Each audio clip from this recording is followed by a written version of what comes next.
Welcome to New Light Theater Project's Time Machine event, Hitler's Tasters. My name is Sarah Norris, Artistic Director. We'd like to take this opportunity to acknowledge the traditional, ancestral, and unceded territory of the Lenape people. To give an overview of the evening, we'll begin with a look back at one of our most popular shows to date, including never-before-seen footage, a Q&A with the cast, and I'll share my directing concept for bringing the show to life. Following this retrospective, we will dive right into a live discussion with playwright Kholos Brooks, producer Alyssa May Gold, and me, joined by NNPN's Executive Director, Nan Barnett. Our discussion will center on recontextualizing the play in our current political climate, and sadly, how a story about women trying to survive in 1940s Germany is still relevant in 2020 in the United States. But first, let's start at the beginning.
Researching this show was a fascinating and uncomfortable experience. Our research included personal accounts from books like Berlin Diaries and Children of Nazis for information about young people of the time, including historical archives of music, fashion, and daily routines. We also found a disturbing list of rules that were taught to the Nazi youth, and we posted this list on a wall backstage. Before every performance, we read one of the indoctrination pieces aloud and really sat with it before going on stage. Yes, Hitler's Tasters was based upon true events. In 2012, 94-year-old Margot Volk told her story in a newspaper interview for the very first time. She revealed that she was one of 15 German women conscripted by the Nazis to taste Hitler's food for poison. My character, Margot, was named in her honor.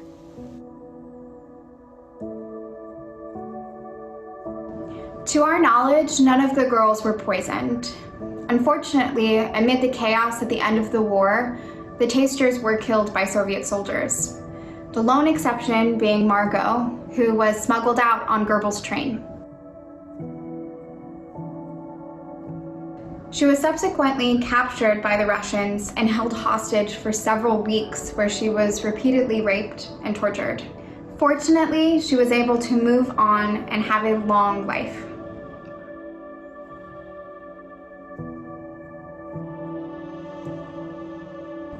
Hitler declared that he wanted women of good German stock to test his food for poison. We assume that he chose women because all of the men were off fighting.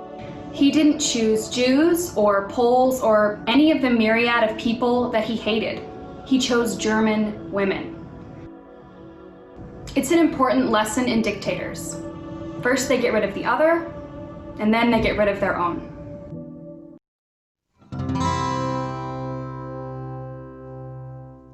What an amazing look back. Looking at the production, I want to ask Sarah a question. I'm always curious to hear about directors' processes in taking plays that are already so impactful on paper and translating them onto the stage. As the line producer, I got to read the play before rehearsal started, but then I didn't get to come back into the theater until the designer run right before preview started. And I was blown away by Sarah's production, especially the transitions that beautifully and achingly brought the inner life of the story onto the stage. Sarah, can you talk a little bit about how you built the transitions and how you worked with the designers to take the play from page to stage? Thanks for the question, Alyssa. It feels like a million years ago when I first read Hitler's Tasters. I was immediately drawn into Michelle's writing and connected with the hook. Using anachronisms to tell the true story of German women conscripted to taste Hitler's food for poison. The parallels to today are uncanny. Also, it's really damn funny. The script is divided into 8 scenes that clip along at a great pace, using conversations on boys and makeup to cell phones and selfies to create 4 eerily familiar young female characters that we recognize in our current daily lives. My concept was to create transitions between the scenes in order to pause the dialogue's rhythm with the intention of exploring the degeneration of the characters from full individuals with unique personalities to losing their self-identity as they conform to herd mentality. The entire design team and choreographer were instrumental in building these powerful vignettes that are such a defining part of the New Light production. The transitions go on their own journey, energetic and sunny at the start of the play, sprinkled with the monotony of the eating ritual that I believe is so crucial to stage, and finally, the heaviness that engulfs the women as fear takes hold and the truth is understood. Stopping the momentum of dialogue is a risk that can have an adverse effect. My design team became vital players in making the transitions feel like an essential part of the storytelling, and every choice became a conversation in not only look and feel, but functionality. Our table was the genius of scenic designer Anne-Lynn Dauber, who envisioned secret shelves for the food to magically appear. A stressful trick for the cast, but incredibly effective and made the shift from scene to transition feel seamless.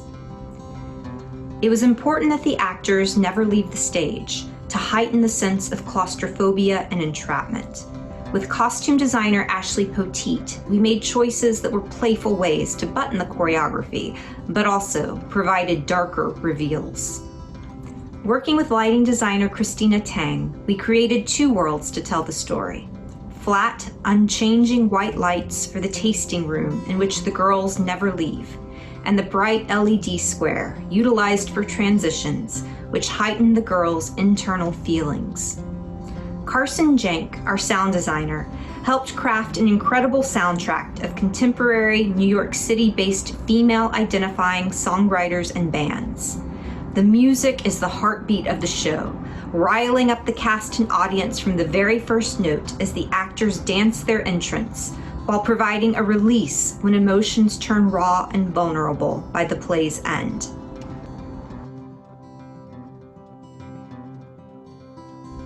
However, there was one exception to working with up-and-coming musicians to our soundtrack. If I contributed anything to the legacy of Hitler's Tasters, it was the introduction to Madonna to the Nazi world.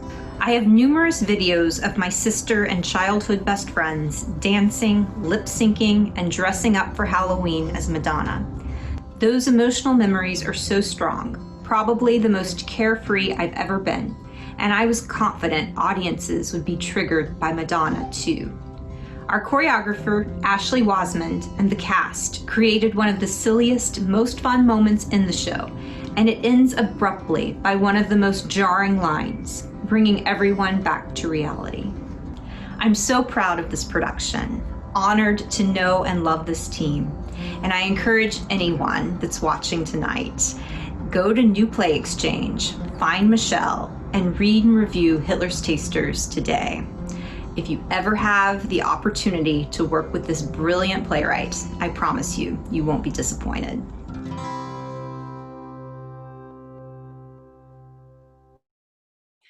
Hi everyone, welcome. My name is Hallie Griffin, and I had the honor of playing Liesel in Hitler's Tasters. I'm excited to kick off the live Q&A portion of the evening and to introduce this incredible group of women. Please join me in welcoming Michelle, Sarah, and Alyssa, and tonight's special guest, moderator Nan Barnett. We will be taking audience questions. Just use the Q&A button to interact with our panelists, and we will try our very best to get to everyone. And now, take it away, Nan. Hey everyone, thank you so much for that exciting look back at the work that's been done and for the wonderful warm welcome. For those of you who don't know, National New Play Network is an alliance of 125 professional not-for-profit theaters all across the country, ranging in budget size from $50,000 a year up to 20 million, I guess, maybe our largest company, all of whom are dedicated to the development, production, and extending the life of new plays. And many of our NNPN theaters have been a part of the development and early life of this play, and New Light is an associate member, and I'm delighted to be with you all tonight. And with this amazing group of people. We had a chance to chat earlier in the week, and I'm really excited about being able to bring you some of the backstory about Hitler's Tasters, and also help us tie in and remember some of the reasons that it's such a resonant play and still has such meaning now. This story still has such meaning. So Michelle, I'd love to start with you if I might. Hi. Sure. Hi, Nan. Let's talk a little bit about the beginning, the why. What triggered it? What was the original idea? And how did it come to fruition? It was, as I think happens with a lot of art, it was sort of triggered by a mistake or just by a casual word. My former writing partner and I just happened to be at the World War II Museum in Indianapolis. It's a long story. But as we were walking through, he said very casually, hey, did you hear that story about the young German women who were conscripted to be Adolf Hitler's food tasters? And he started walking away as if he hadn't just changed my life in that moment. And I said, wait, come back here, rewind, say that again. And he said it. And I said, are you gonna write that? because if you're not going to write that, I'm going to write that. And he said, I'm not going to write that. And I said, are you sure? Because I'm going to write that. He said, no, I'm not going to write that. And he walked off. And I remember that feeling of just the idea of Adolf Hitler, just when you thought Hitler couldn't get any worse, right? You've heard every story possible. He's using young German women, the future of the Reich, to taste his food for poison. And for me, I think, looking back, it hit so many buttons, things that I've been concerned about, things that I've thought about through my life, the way that young women are treated as expendable, the way that children are used as shields of war, the way that that we lift young women up, and then when they're no longer useful to us, we discard them as a society, and the way that a dictator will treat his own people. So I chewed on it for a little while, and when I it was one of those plays that I thought, I'm going to do this one right. I'm going to do it exactly right. I'm going to read all the things. I'm going to read everything about World War II, everything about the Holocaust that I don't already know. And it ended up, I didn't end up getting a chance to read anything because it was living in me. It was such a gift. And I just and then I went back and, put in pieces in history later on. But it was something that felt very much like it needed to be written. And I felt very fortunate that it landed on me.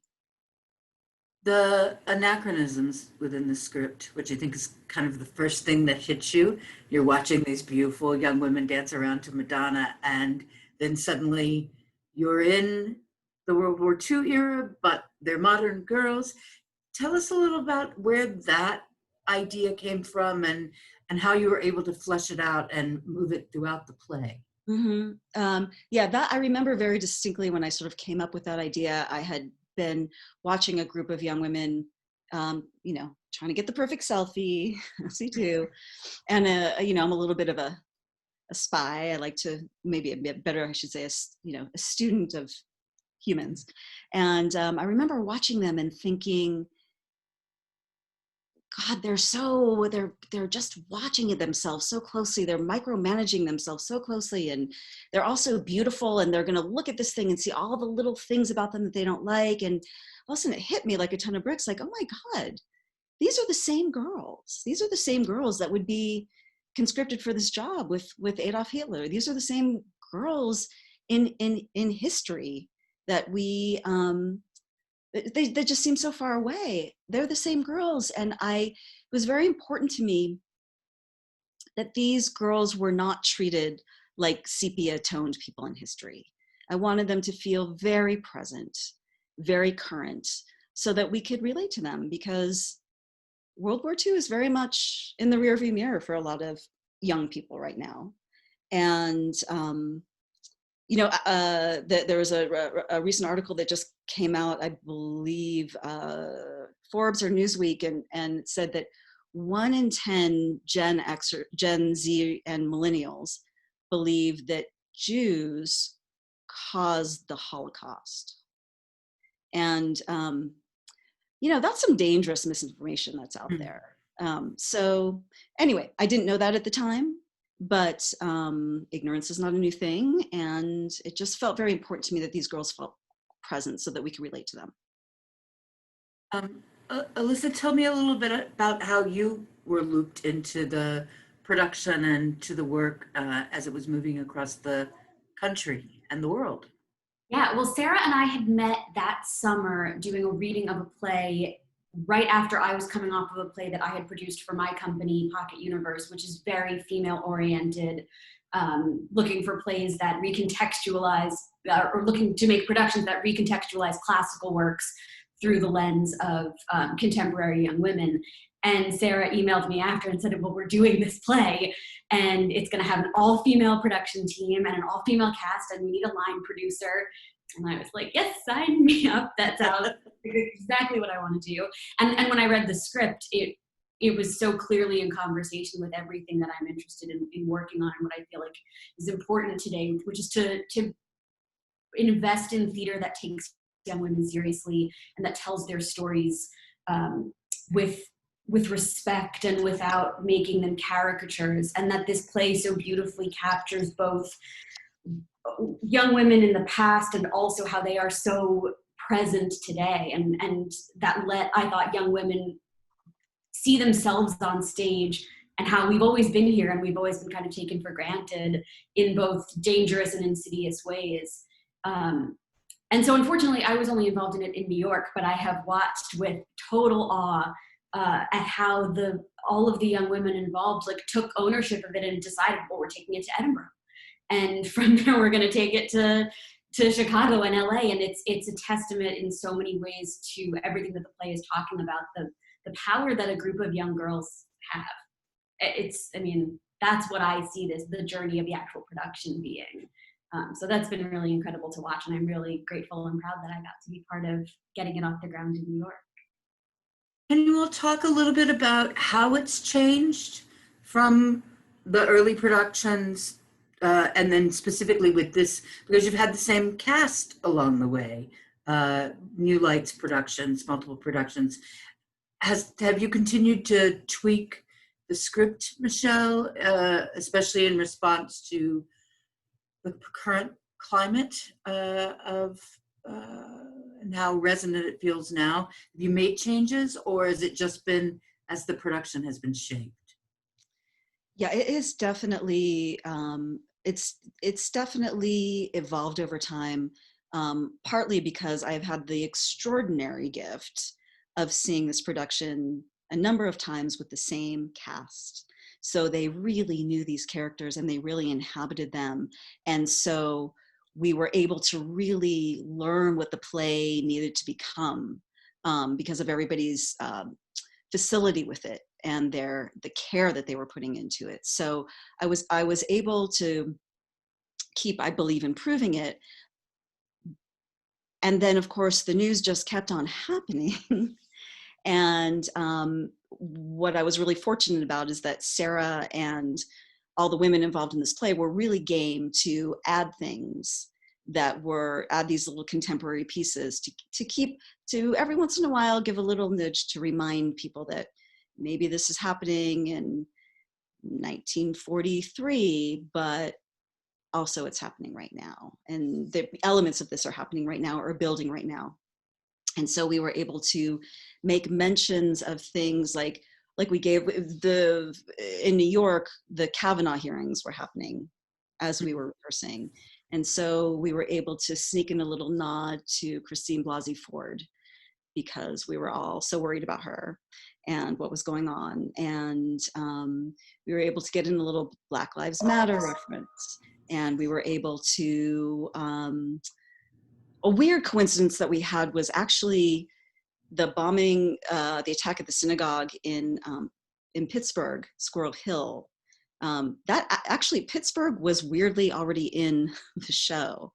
And then that happened, but I felt a very deep connection to that because the synagogue that was shot up was where my ancestors from the Ukraine had settled in Squirrel Hill, Pennsylvania. So that was kind of a coincidence. But there were other little bits along the way about the virus that we added, and everybody was really game for these changes and improvements.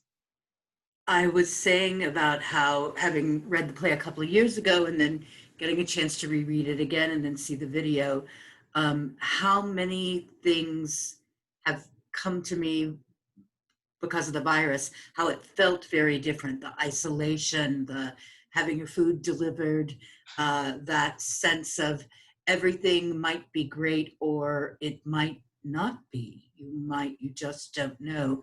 So that tension felt very present and prescient, actually, to me. It feels as though you knew this was coming. Anything else you want to tell us now? Oh boy, Nan, if I had a crystal ball right now, believe me. Yeah, I think, a lot of people had pointed out that it was kind of extraordinary that this play is happening in this time. And all I can say is that as much as I would like to think that I could predict the future, all this stuff happened in the past. We don't have to look that far back to lead up to what's happening today. And I fear that if we have short memories, that these things can continue to repeat themselves. And so yeah, I didn't project ahead. I just looked back. Alyssa, are there things that you found specifically meaningful as a young woman, as someone who's not that far removed from the girls, in terms of making it be the right project for you to be a part of? Yeah, I think the thing that really struck me in the way that we were marketing the play at the time, we were talking a lot about how it was the story of what young women talk about while they're waiting to find out if they're going to live through their next meal. And on paper, the conversations that Michelle had these girls have, yes, they're talking about lipstick, they're talking about boys, they're taking selfies, but there's something very serious happening in terms of there's a real tension, especially among the first group of girls, about, are you going to be loyal to your country? And if not, there are real stakes to, like, I'm going to tell on you and I'm going to turn you in to the government of our country because I care about what's happening. And whether you agree with any of these girls' ideologies or not, they're very well thought out. And these are girls who know what's happening in their country or think they know, and have a really strong sense of loyalty and government and the stakes of them turning on each other are very powerful. And that was, in my experience of being a young woman, the fights I would have with my friends are so often portrayed as petty and catty, and we never really give young women credit for we know what's going on, and we're invested in it, and we're engaged in it, and to the extent that it's very dangerous if we're, what side we're on can really sway things. And so that was what really got me, was that this is a show about smart, powerful women having that weaponized against each other. And so that to me is like, anytime that's what's happening, I'm working on it. I want to be there. I want to help make sure that young women see it and that the women involved have what they need to do it. And I think it's just, I got to watch the video of the LA production and just watching how it's grown and deepened over the 2 years that this group has been performing it. The stakes are even more present, and it's really powerful to watch. I find myself right now very aware of propaganda in a way that I probably wasn't when I read this play first a few years ago. And the power of that, and the watching the girls go from fully indoctrinated to having some questions, and then the response to that question, and how dangerous it can be to ask questions. And then that, of course, the fear and unease that comes with seeing that it is propaganda. Michelle, are there things that are happening currently that feel as though to you, I wish I had drawn that line stronger, or maybe I don't have to say that anymore because now it's obvious to people? Are there changes like that when the world reopens and you get another 50 wonderful productions of the play, are there things you think that will feel different when this time is in the past, as you were saying? I think one of the great things about the experience of this play for me has been that it's been a really dynamic play. And I think that I will reserve judgment on that a little bit until we see maybe how the next few weeks lay out. And, where we think, I feel like the girls are firmly rooted in where they need to be in the moment. But one thing that's clear to me in this time and space, everything moves very fast. And like, as you say, the propaganda is very fast, and we've got all the social media to deal with and all that. And so who knows, I think when the time comes to go into the theater again, and I hope it's not too long, that maybe there will be, I'm certainly open to, adjusting where it needs to be adjusted for the world that we might be living in. Hopefully, hopefully this story will become a story that just exists in history. hopefully it won't have to keep being reinvented. One of the great joys of the play for me is that your ability to pivot from those really dark moments to the humor of the girls and the delight that they find in each other and the music. And I know that Sarah's production specifically really drove the transitions of the play in a way that feels very impactful for everyone that has seen it. Are there things, Alyssa, that if you were being handed this again for the first time, you feel like, oh, I think this has to be a part of it, or this needs to be pushed along?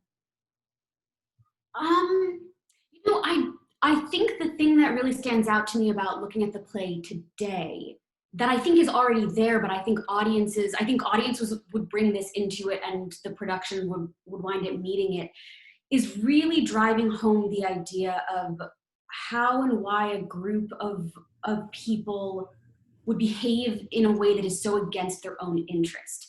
And I think that's something that we've all really woken up to this year, especially among like white women, is what makes us act in a way that doesn't leave space for all people and for all women, and why, and seeing how that doesn't keep you safe.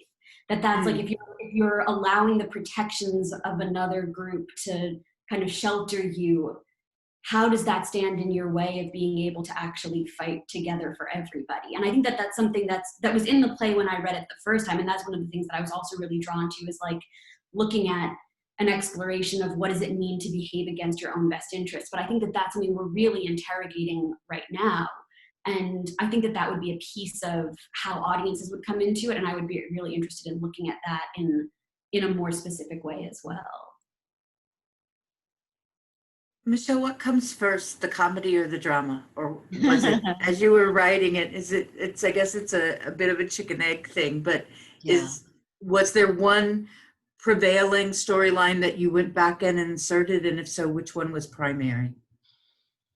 No, I mean, this was really, really driven by the girls and by their stories. And wherever they were sort of leading me in the writing of the play, I think that the humor evolved kind of naturally. Oh, I found there was, after we spoke recently, I remembered there was a Stanley Kubrick quote that I loved that I felt was very pertinent to this. And I wrote it down. I'm putting on the glasses. I wrote it down so I get it right.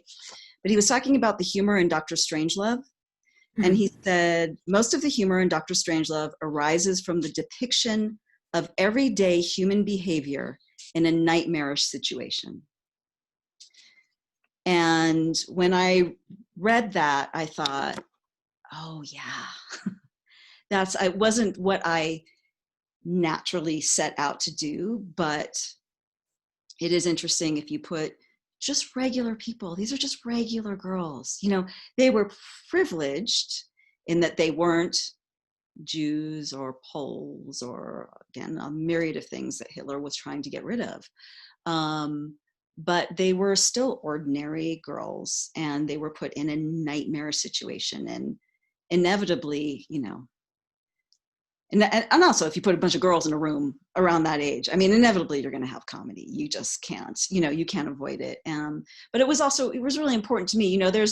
Some people were, when they heard that it had comedic elements to it, some people were very concerned about that Hitler comedy. But we're not looking for yucks in this play. It is the kind of humor that comes out of just human behavior. So there was no plan. It just sort of emerged naturally out of the girls. I'd love to just add that the humor, Michelle, has layered the play. I mean, I think that's why people fall in love with the girl. I think it makes the horror that the girls are experiencing that more potent. And it's because we're laughing at them and enjoying them so much that when there's a turn and a shift, it's like a dagger. To me, that's what's so brilliant about the writing, that there is comedy in this horrible story, in this tragic story. But I think that comedy lures us into a sense of security and it's just such a more powerful punch when you realize what's happening to these women. Sarah, I'm sorry, I wasn't seeing you, so I had forgotten you were there, and I was so fascinated with what the ladies were saying. Tell me a little bit for you about the choice to produce this play and then direct it.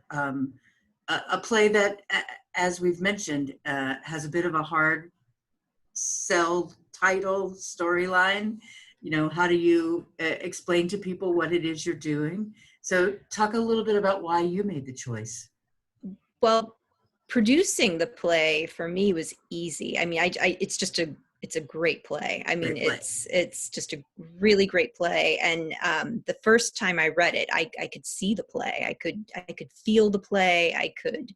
It was just something I knew I wanted to be a part of. I love plays that highlight and feature strong female characters, and that's what the play is. 4 strong, amazing women. And so the producing aspect, it was just a no-brainer. We have to do this play. And then in terms of directing, yeah, it was a story that excited me so much. And I've experienced so much of just the female relationships that I was ready to bring it to life. I love the theatricality Michelle has imbued in this. To me, it's fascinating, and every time we do the play, I feel like we learn. There are always surprises, and the actors bring something new, the designers bring something new each production. So yeah, it's been one of the greatest thrills of my directing career has been working on this play. The design elements are so important in something like this, where you're in a single room and you're going to see the same actors for the whole play with one small change, of course. And I just loved the design elements that we were seeing in the film that you were talking about. Did those shift for you as you moved it across the world? They did shift. For a practical reason, they had to shift. When we took it to Edinburgh, we had about 10 minutes to set up our show and to strike our show, maybe even less time than that. So certainly we had to get to the heart of the design, and I think that square lighting element was such an important part. One, to me, it felt like it contained the girls. And I think that tension is so important in the play. They're stuck in this room together and there's no getting out. And I feel like that square helped capture that, and it helped give us those shifts of, now we're in the room, now we're in this dream-like world of the girls. So that was really important, as was our table that, kind of grounded the women in their job. This is what they're here to do.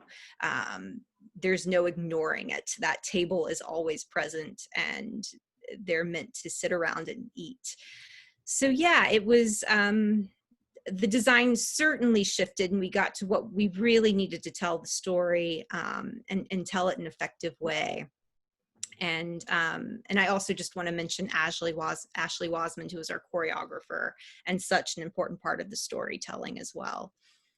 Yeah, the choreography seems very exciting and really pivotal to making those transitions, because you're telling a story that is so contained, but is not consecutive in that, or doesn't all happen in the same moment. Which also, I think, Michelle, allows that sense of where are we, what period are we in, how do these girls say those words in this time, and the embrace of that with the dance sequences just looks amazing. I think we're ready to go and have some conversation with you, our audience. Hallie's been pulling together the questions, and I think she's ready to ask us some. Absolutely. So I have a couple of questions here. And just to kick things off, this is actually from one of our actors, Caitlin Page, who played Anna. She says hello to everyone and that she loves and misses everybody.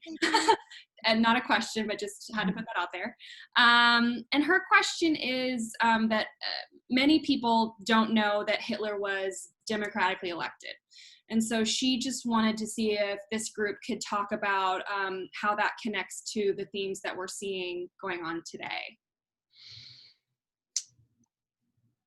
There's one thing that struck me very early on about this. I read and I watched the movie adaptation of Inside the Third Reich, which was written by Albert Speer, who is mentioned in the play, the architect who was going to redesign Germany. And at some point in the film, it was in Hitler's early days, and he was giving a speech, and there weren't that many people paying attention to him in the beginning. And there was a bunch of people sitting around watching him and laughing at him and saying, "This guy is such a clown."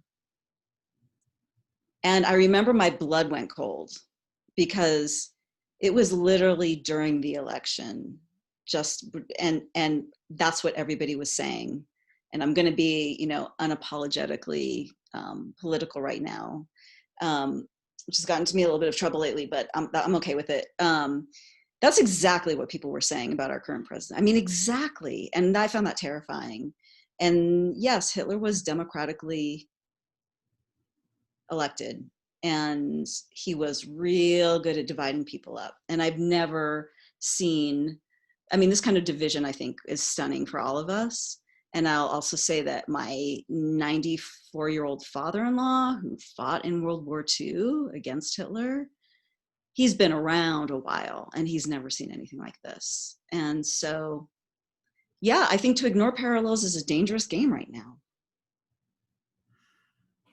I agree completely. One of the things that I have been thinking a lot about is the pomp and party, the idea of the chanting and the saying illogical things, but if you say it over and over again, it becomes a part of the world. And I think we certainly see that. And the girls talk about the propaganda around Hitler and how he's the most amazing and most wonderful, and wouldn't it be wonderful to see him? Those things really struck me in reading the play again. It feels so familiar and frightening. I think the idea too of, not forgetting, just not forgetting. These are lessons we have learned before. And it's one of the great beauties of theater, right? Is that we can do that in a way that provides entertainment or makes one feel for a stranger in a way that it's hard to come by these days.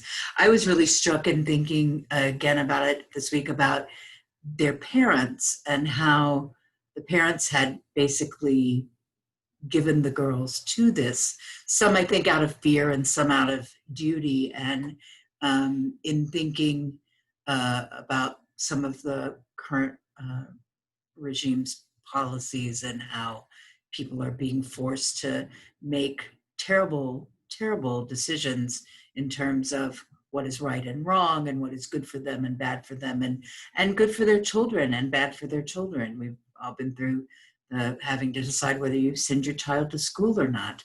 And it's those little incremental steps that have allowed someone like Hitler to rise to power. We can't forget that he didn't spring full blown, but little step, someone ignoring this, someone letting that go. That's the way that it happens. Thank you for that wonderful question. Hallie, is there something else? Yeah, I actually had a really interesting one that we've kind of talked about as a team, but I don't know that we've ever really discussed publicly. The question is, how has each city reacted to the play? Was there any difference when we were in different locations? So I'd love to hear, you know, Sarah's impression, Michelle's impression of what that looks like. Yeah, that's a good question. I feel like in New York, we had a really supportive audience in the sense that our audience is a lot of adventurous theater goers. And I think I think the title was a question a little bit ago. I mean, it's such a great title. It's so catchy. You can't forget the title. It just sits with you. So New York, for the most part, was really supportive and lovely. And I think Chicago, it took a while, but please, anyone jump in if you disagree. It took a while for the audience to warm up to us in Chicago. I think they were initially like, why are there jokes? Why are they holding cell phones? Why, you know, but again, that comedy would wear them down. And usually by the end of the play, even the Chicago audience, they were laughing at jokes New York audiences didn't get. I mean, they would really, they were really keyed into some of the historical references that perhaps some of our New York audiences didn't always click. And then Edinburgh, I think it's in a lot of ways, such a scrappy, fun show. And I think that energy served it really well in Edinburgh. You know, we sold out our run. We were trying to get people in as best we could, and, you know, putting them on the floor, however we could get them in. And I think it was that energy and excitement. And again, those audiences reacted to jokes in a different way. I'm trying to remember if we changed any. We were advised to look carefully at our script and make sure that, and I don't remember if we tweaked anything or not. We changed one word, and it was in my monologue, and it was not something that would have been, yes. Sorry, yes. Well received over there. We actually heard. Yeah, that the way that word would be interpreted over there was not politically correct over there, and here it wasn't quite a problem. So I do remember that. What was the word? I'm sorry, I missed it. So when in Liesel's monologue about being poisoned and what it would do to your body, she says you would be, and I was using the terminology of the time, you would be kind of like your limbs would be flailing like a spastic.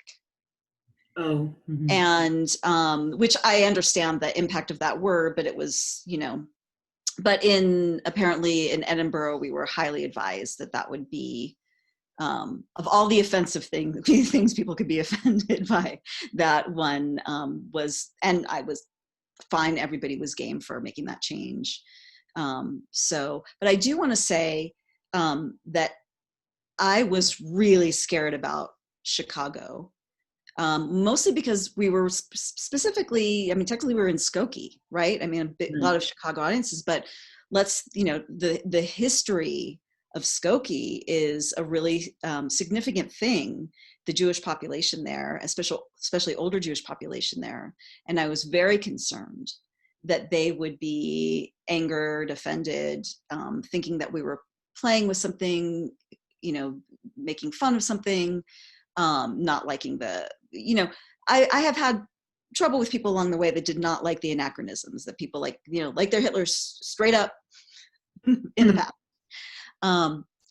I was shocked by the response in Skokie.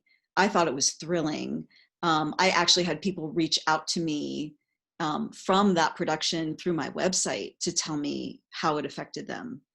And I remember very clearly there was a older woman there that came up to me after one of the shows and said, there's a point that, I mean, I just want to take a moment to say what Sarah constructed between the scenes was gorgeous and brave and extraordinary. And she took the play and just kept pushing it up, which then helped push the play up and the girls. But I wanted to leave room in between the scenes for a director to improvise. In a million years, I could not have imagined what Sarah landed on. And it was an absolute thrill for me. And in one really brave move, the girls tear off their shirts. They're dancing around to like punk rock music, and they tear off their shirts, and they're wearing tank tops with big old swastikas on them. Shocking, right? Badass, shocking. And a woman came up to me afterwards and she said, when they took off their clothes and showed the swastikas, that was really scary. And I said, yeah. And she said, was I supposed to be upset by that? And I said, yeah. And she said, oh. And then went away and then came back after the talk back and grabbed me and was crying. And she said, I understand so much now. She's like, I never understood how I could have compassion for people on the other side of things. And I understand now, like these girls were girls that were indoctrinated into this thing, but they were still just girls. I'm sorry, this is a very long answer, but I wanted to tell that story because I thought it was really profound and impactful. I think that is, it's why we do the work, right? It's why we do what we do. Yeah. I'd love to talk about kind of one other thing. This is not really a question, but just something that I always find so interesting when we're talking about this show. And it's the idea that this place and time, they were in a dictatorship. And that even though they were these innocent young women who were falling in line and had read all the things and had done all the things and knew everything and dressed appropriately and were whatever, they weren't safe. And they were not the other. And yet they found themselves in this position. So I maybe would love to see if we can just talk a little bit more about dictatorships and suddenly people who are conforming are now no longer conforming, but they're othered, and you know, like what that is in the context of this play and really right now.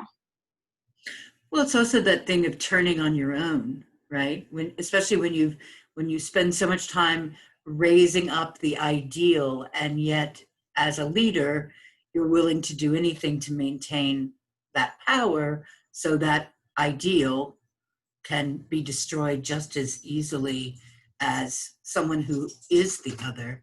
And the whole sense of what othering means now feels so present in our day-to-day lives. Michelle, do you have thoughts about that and how the play affects people's perception of that? Yeah, I mean, you know, again, not to put too fine a point on things, but let's look at all the people around. And I mean, let's be clear, we're not in a dictatorship at the moment. However, things are always a slippery slope. Let's look at all the people around our president right now. All the people that started out supporting him, all the people that were willing to be loyal to him. And if they don't have COVID and they're not in jail and they're not being indicted on something, right? And he's like, I never really knew him. I saw them in a thing, you know, I never really knew him. I mean, poor Ivanka, soon enough, it's gonna be like, I met her once, you know, once. To have the disposition and the enablement of somebody who is a sociopath, you know, who will do anything for power. I mean, I think there's a paranoia that seeps in, right? We know that Hitler was paranoid. The number of Germans that he killed, especially toward the end of the war, you know, he used to go out and have his soldiers shoot people on a regular basis that he thought might be against him, right? We hear this all the time, against him. And then they would hang them from meat hooks, these bodies from meat hooks. And he would watch their murders while as a movie, like eating popcorn, watching a movie. They were his own people, you know? It's an extreme version, obviously, of what we're talking about now. But it doesn't take much for a crazy paranoid person to turn on the people around them, because the paranoia begets paranoia, and all you need are a few people around you to enable it, for really bad things to happen, for children to be, for the unimaginable sin of children being removed from their parents, and then, which also happens in the play, right? Anna has a friend she talks about her friend being taken away from her parents. I mean, I wrote that before this even started, because it's something that's always happened. Like, now we don't know where the parents are. There are people around that are okay with that idea, that allowed that to happen. So, getting off on a thing right now, but yeah, all that. It's scary stuff. Sarah? Well, I was just going to say, I think it is scary stuff. And to just bring it back to the play, it's why the play is so relevant. I wish it wasn't, Michelle. I wish your play was not relevant. I really Me too, Sarah. Gladly give it up. But it's even, let's say, even in a couple of weeks, we all get good news or news that I'm sure we're all really hoping will shift our way. It doesn't go away. All of the people that are out there that have supported this nonsense that's been going on the last 4 years. I mean, it doesn't just end. And I think that's why this is such an important story to tell. And why I love so much that involves these women, and it's a story that we need to get it out there. Also, I have so many more questions and things I want to ask. Go, Alyssa. I just wanted to say that I think that all of this kind of incorporates the importance of theater, and this is certainly the first moment of revolution and political upheaval in my lifetime where there is no theater. We're not allowed to do theater right now. And I think that that's something that we're going to look back on this time and have to really sit with and investigate what the repercussions of that are. Because when you watch the news and you watch these press conferences and you look at political campaigns and you think then about propaganda, we're watching storytelling and narratives being shaped. And usually we have the political narrative tempered by a social narrative that's reflected in our art and that's reflected in our theater. But now the theaters have been shut and the funding has been cut off, and we're all sitting here going, what are we going to do? And I think where that really comes down to for me is the idea of how it's very easy to other people when you don't have any context for which to empathize with them. And the function that theater serves so often in our society is the place where we all gather regardless of our backgrounds, and we connect with a story on an emotional and empathetic level, and it opens the doors for experiences like that woman had in Skokie to look at someone, and you don't leave the theater going, I agree with the Hitler Youth, but you have a chance to look at other people in a new way and in an honest and empathetic way. And I think that that's what we're being robbed of right now, even though it's what needs to happen and it's not safe for us to go to the theater. But I think the idea that this is somehow an inessential art form is really dangerous. And I'm really looking forward to being able to do it again for this exact reason.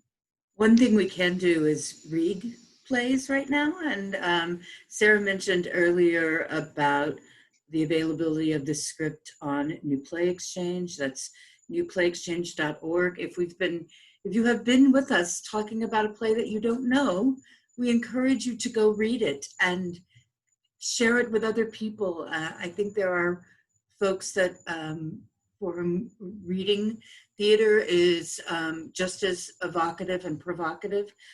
So we encourage you to do that. The thing about New Play Exchange is there's almost 38,000 plays by living writers that you can access for less than $25 a year to see all of those things. So go read this play, put in the search engine Hitler and see what else is there.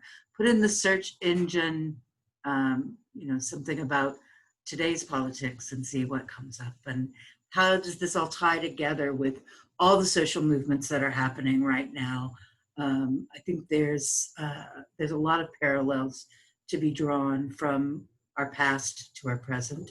And again, I want to remind you to not let those lessons learned go away. I'm going to toss back to Michelle. Any last thoughts?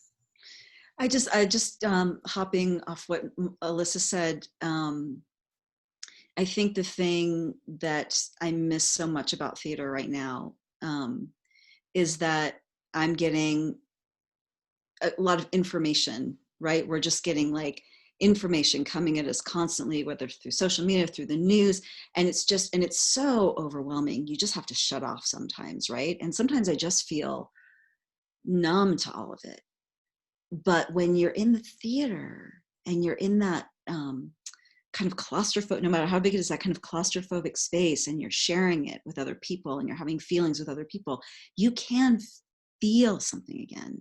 And that's, I think, what we are all missing right now, is that it gives us the collective opportunity of feeling something together and not just be receiving all this flat information. You know, we have to feel something for change. So I want to thank Alyssa for making that point, because I think it's really important right now. Sarah?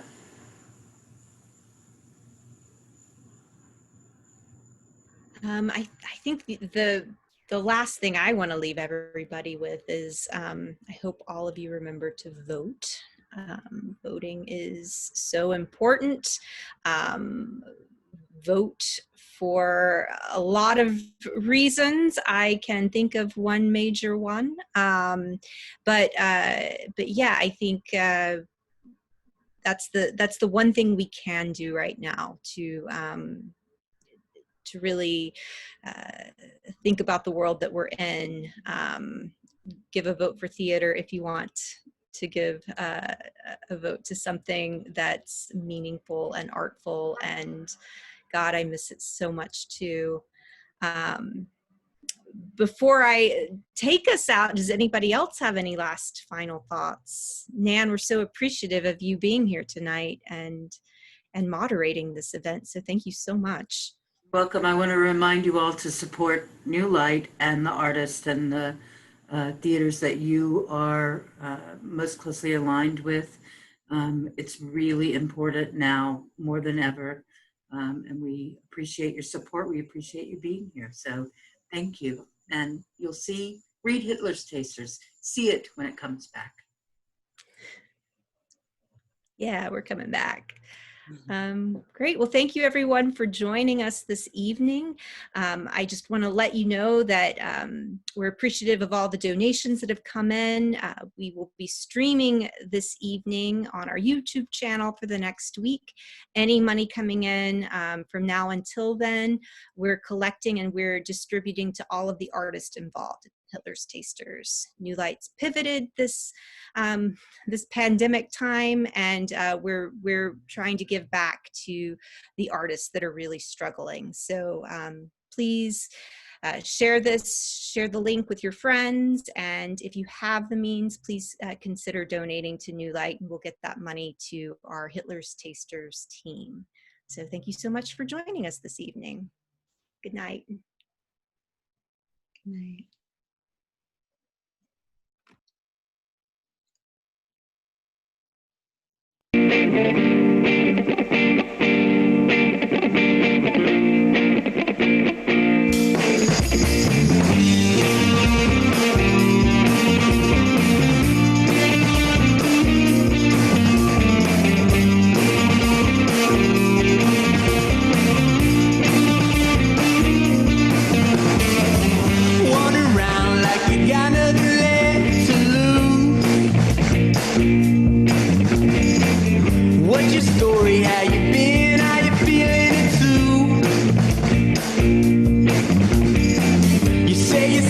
But I